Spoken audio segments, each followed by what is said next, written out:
Sveiki visi, noriu papasakoti jums apie šiandienos nemalonę situaciją. Kažkoks ten Facebook'e puslapis, tiksliau va šitas, prisidengęs krikščioniškomis vertybėmis ir sveiku protu.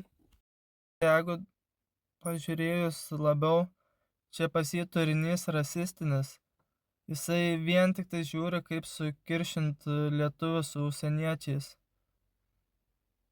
Pas jį va toks va turinys, to parodysiu savo, ką jisai apie mane įkėlė.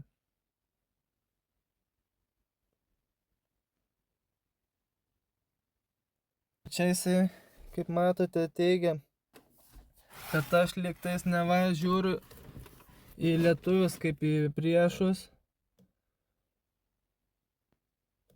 Nu, žodžiai, vien tik tais nesąmoninga informacija, vien melas.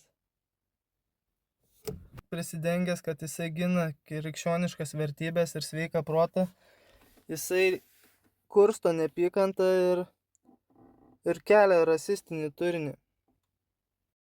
Va, žmonės, dabar paskaitykit, ko mokė Jėzus. Jisai nemokė nekęsti užsieniečių ar kitataučių. Jėzų mes kaip tik gerbiam, jisai geras pranašas buvo, musulmonai jį gerbė. O va tas jaunuolis prisidengęs krikščionybę, jisai skleidžia neapykantą. Bet va, jeigu paskaitytumėt, ką mokė Jėzus, ne tai, kas įeina į burną, suteršia žmogų, bet tai, kas išeina iš jos. Tai visi tokie piktžodžiavimai, piktos mintys, netgi visi šitie dalykai suteršia žmogų. Ir kas svarbiausia, kad va, pavyzdžiui, pas mane tai vos ne ant kiekvieno video atsiranda tokių. Tai žodžiu, žmonės patys savo žalą daro, o ne man. Tai va, žmonės, aš jums nieko blogo nei vienam nelinkiu, visiškai nei vienam. Bet va, atsiranda tokių neapykantos kurstytojų ir bando čia pakenkti visiems, ne tik man, bet visiems, žodžiu.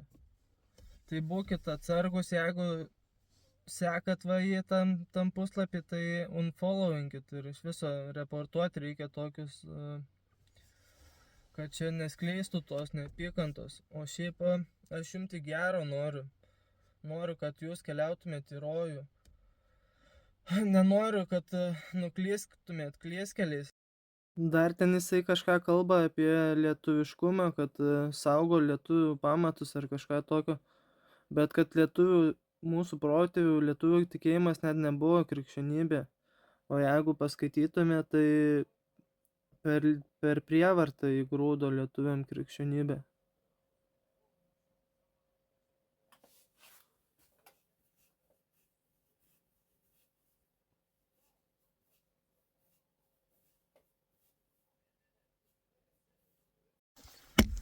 Tai va, žmonės, jeigu norite suprasti Dievo žodį, suprasti, ką Dievas perdavė žmonėms per pranašus, kokia jo žinutė žmonijai, tai va, kad suprasti yra vertimas Korano lietuvių kalba. Ir jeigu norite tokio egzemplioriaus visiškai nemokamai, kreipkitės, parašykit, suorganizuosim kažką.